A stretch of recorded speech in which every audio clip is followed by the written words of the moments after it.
Hey, what's up guys, Alex here, thank you for checking this video and welcome to the episode number 46 of the series of tutorial on how to build a premium theme for WordPress.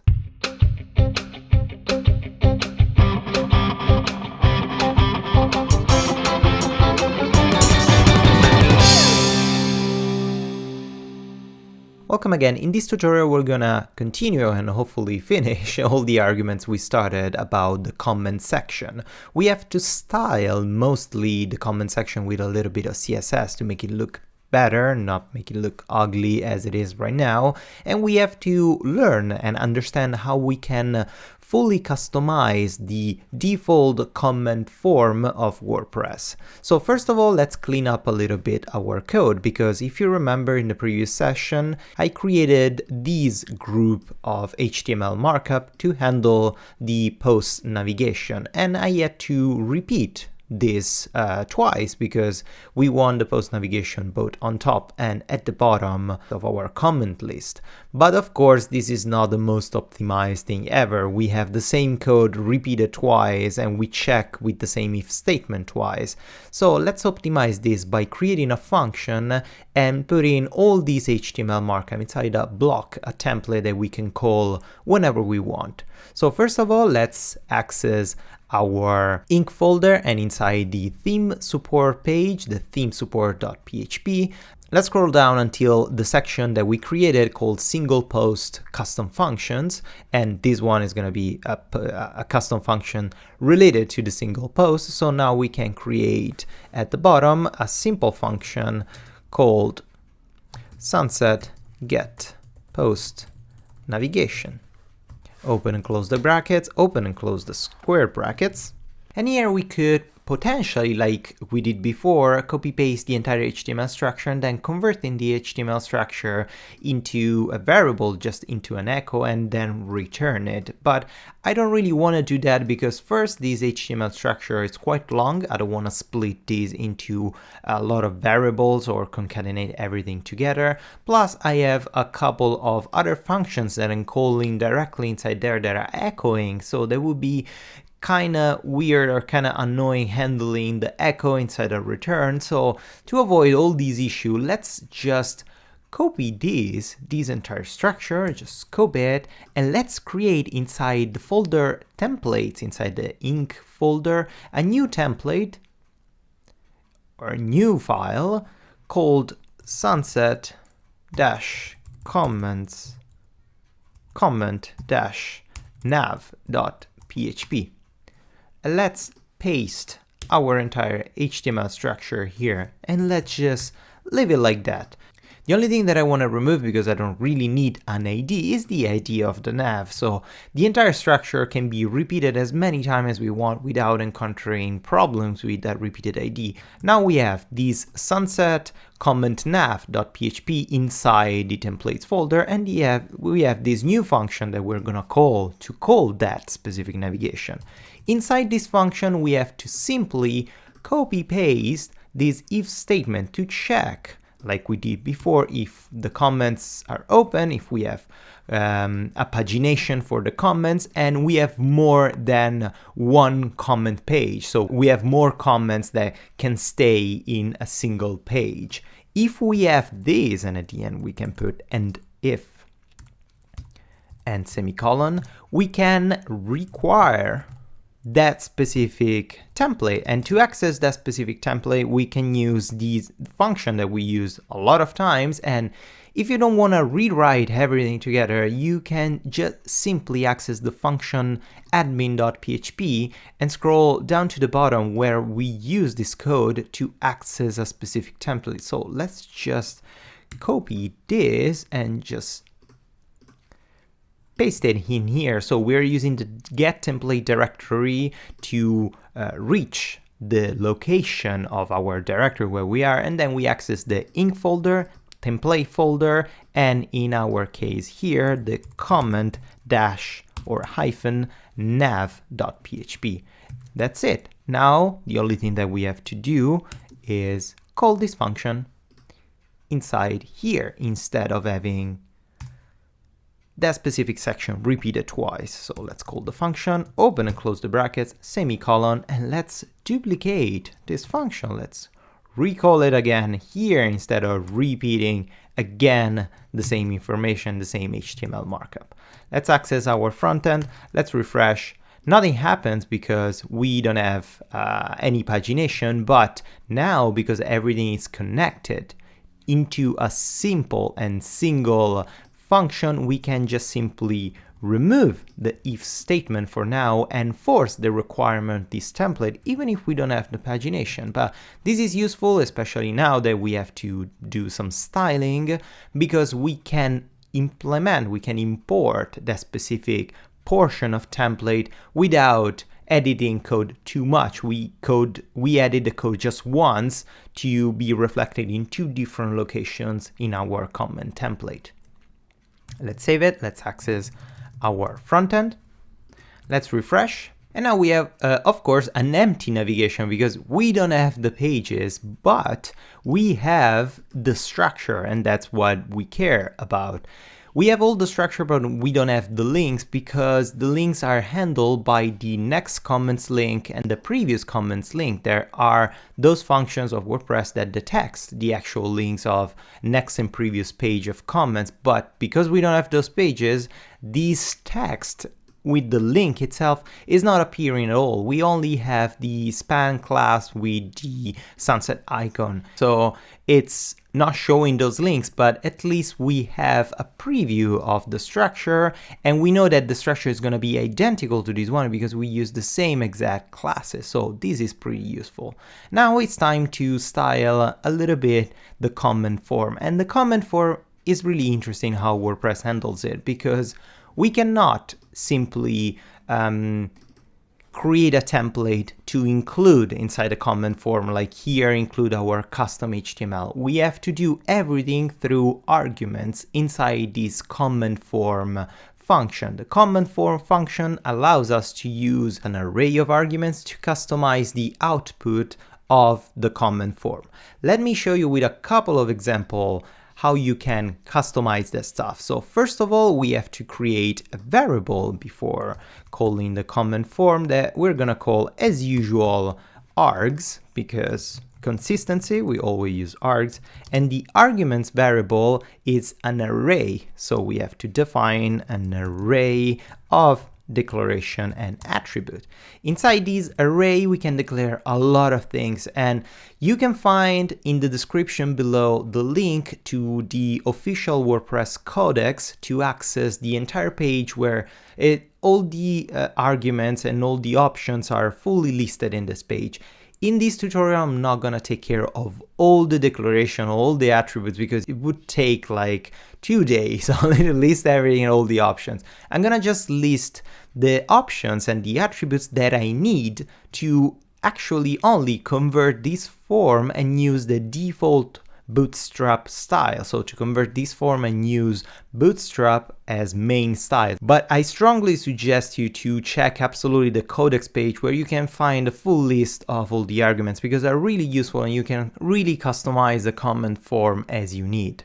So first, just to start as an example, let's check in the inspector, let's check the button, the submit button that we have called post comment. Here we have an input ID of submit with a class, the name and the value that is post comment. It's pretty good, it's pretty standard. I want this to be a bootstrap button, so having the bootstrap class, and plus changing this button to be a block button, so go 100%. And maybe change also this text. Instead of post comment, I want to write like submit comment. So let's take care of that. To do that, we have to use a couple of arguments. The first argument is inside the single quotes, the class underscore submit. So with this argument, I can declare the class that the submit button has to have. The default one is submit, but if I write button, that is the Bootstrap's class, and then button block to be at 100%, button LG to be large, and then button warning to be orange, we save, we inject the arguments array inside the comment form function. We access back our front end, we refresh. Look what happened. The button automatically inherited all the classes and the declaration that I decided. So button, button block, button large, button warning. That's perfect. Basically, that's how we have to style the comment form. So now you understand how long this can be, because just to change a class, we have to declare an attribute. If we want to change the name, the text of the submit button, we have to use another attribute as well called label underscore submit. And also in this case, we can declare with a double underscore to filter this attribute inside the simple brackets, single quotes. The default one is post comment. We want to change post comment to submit comment or something like that, whatever you want. But let's save it. Let's go back in our front end.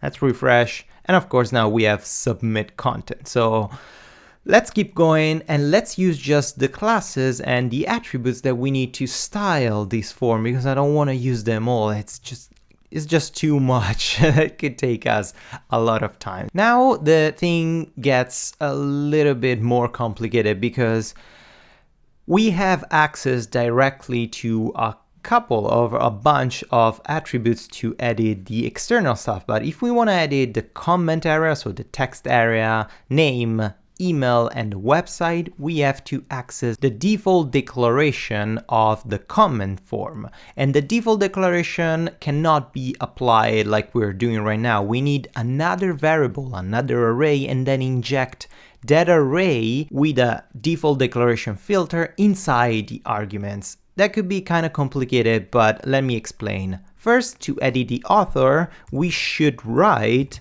author here, and the author, it actually accepts the entire PHP structure. So we can start declaring like div, class, and then having the input field inside here. So we can, instead of just changing one simple thing like a class or a label, we can rewrite the entire HTML structure. But to edit the author and as well the email, the URL, and the text area, we cannot do it directly in the arguments. We have to declare another variable called fields, because all those fields are default declare fields. We cannot override them by writing everything inside the arguments. We have to declare these fields, write those custom fields that we want to use, so the custom HTML structure, and then override the default form fields. And we're going to take a look right now how to do it. So first of all, let's update the author. So let's create a variable called fields that is going to be equal to an array as well, semicolon at the end. And here we can write author, that it's going to be equal to, let's go to another line. And basically I'm gonna copy paste the default declaration of the author, the default HTML structure of the author, and then we can edit that. This is the default declaration of the author field. So let me align everything. I copied this directly from the WordPress codex where I reported all the default declaration of this variable. So it's easier for me to explain to you how this works. The default author, if we check the source code in the inspector and we inspect the author that it's equal to name, comment author, you're gonna notice here we have exactly the same. We have the comment form author, and then we have the label, then we have the declaration required if the dollar required, that it's a variable that we can detect in another moment, and we have all the standard structure. Now this structure doesn't work for me because of course we have to maintain some specific element. For example, we have to maintain the ID and the name, otherwise WordPress cannot recognize that these text is the author of the comment. But what we can do, we can change the HTML structure to use Bootstrap. So first let's convert the paragraph into a div container, and then let's change these to use the form group class of Bootstrap. Here the label, let's leave everything like that, but let's remove the declaration if the settings, if this thing is required, because I want this to be always required. So let's leave the span required without any if statement connected to it. Let's leave the input ID author, name author, type text, it's fine, but let's apply a class equal to the form control Bootstrap default class for the form. Let's leave everything like that. Let's remove this last part. Let's remove the size. We don't want to limit the size. We want this to be a display block. Let's remove the area required, and let's manually write required. It's equal to required to have an HTML5 form, an HTML5 field required. So if we save this and we go back in our front end, we refresh, nothing changed because we didn't connect that specific variable fields array inside the comment form, but we cannot declare automatically this inside the arguments list, because as I said, these list of fields are default fields of WordPress that we cannot simply override.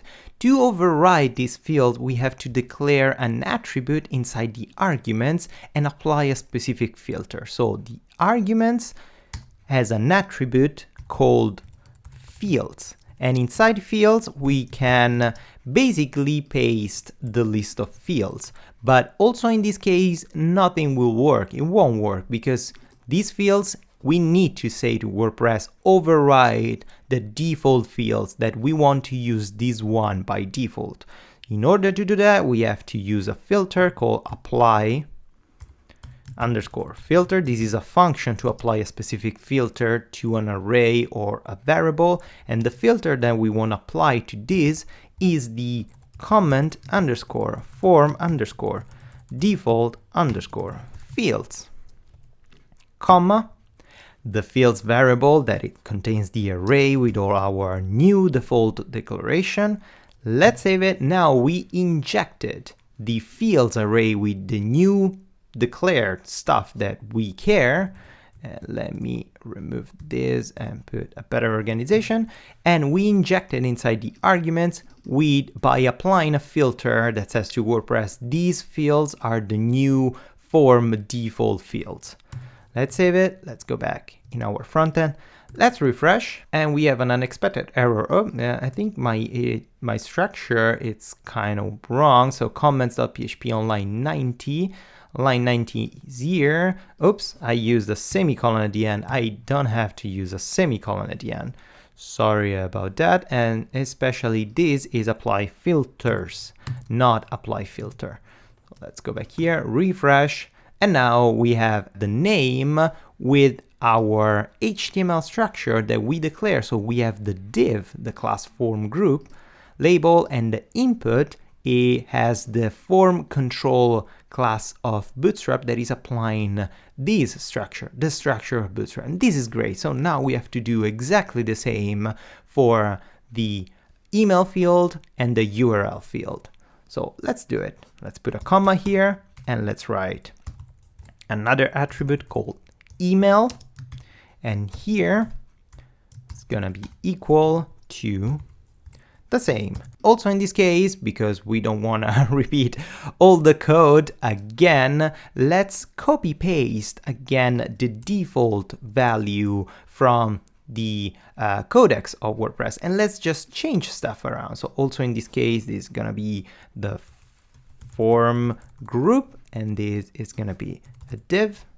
Let's close the div. Let's leave it like that. Let's remove the requirement because absolutely we want the email to be required, so we don't want this to be an option declared by the user. And here we can apply the class, also in this case, form control. Let's remove the size. We don't want to leave it the size, limit the size whatsoever. And let's remove empty space. And let's apply also in this case the HTML5 declaration attribute of require field.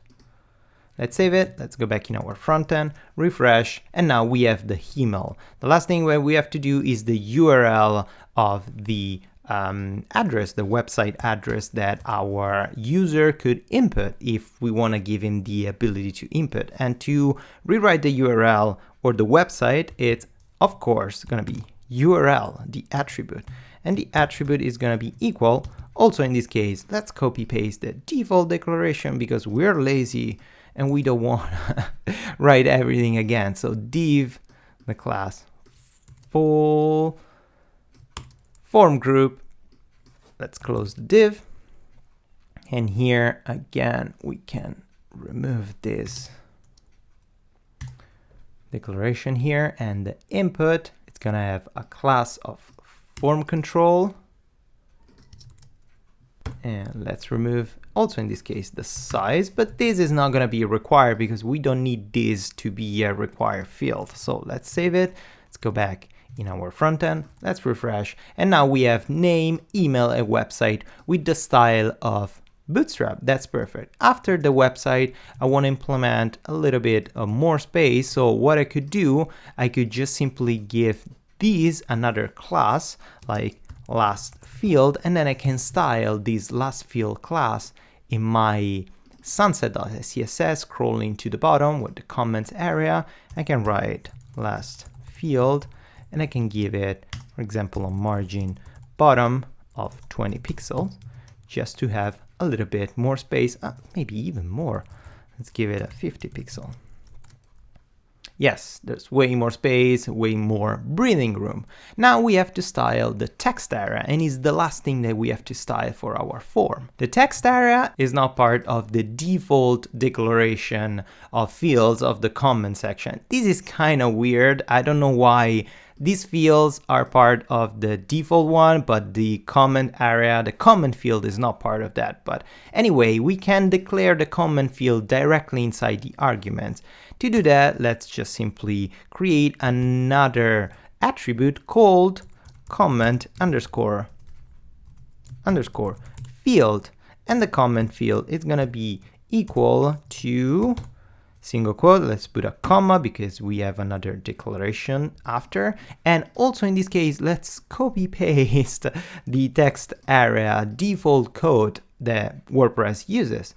So let's change these into our div form group. Let's leave everything like that, but also in this case, let's apply the class form control. And let's remove the default declare columns and rows because we don't want these to be this big. Actually, let's leave the rows, but let's declare rows like just 4 rows, and let's change these to required as well. Save it. Let's go back in our front end. Let's refresh, and also our comment section is fully styled. Our comment text area is properly styled with Bootstrap. So before concluding, I want to give you a simple task. I left all this area non-styled and it's pretty ugly. It's just like really the default one. I want you to style by yourself all this stuff because of course we have full control on this thing. So we declare the type of order release that we want to use. We declare, we know we can access all the HTML tags and markups of this stuff. Plus we style as we want by applying custom class to every single element of the form. So now you have full control on the comment section. And what I want you to do before the next lesson is style this comment section by yourself. So with your taste, but like following your taste as you really want, as like this section for you should look like. I'm gonna do the same, but I'm not gonna record this because it's just simply pure CSS declaration. I'm not gonna do something crazy or something really that needs an explanation. I'm gonna release the source code, of course, on GitHub as usual. So if you don't want to do it before following the next lesson, you can just simply download the code, apply to you, and you're gonna be good to go. But I really strongly suggest you to do it. So to quickly recap, Before the next lesson, please style this section as you want, following your taste. And if you want to learn more about how to customize the comment form, please find the link in the description below where you're going to be redirected to the official documentation of WordPress, the codex of WordPress, where you can find the full list of all the arguments and attributes that the comment form function accepts. So it's pretty much it for today's lesson. I hope you enjoyed. If you did, please give it a thumbs up or subscribe to my channel. And if you want, you can spend a couple of minutes on the support me page where you can find all different ways and methods to support me, support my channel, and help me to do better videos and better tutorials for you. Thank you again, guys, and until the next lesson, happy coding!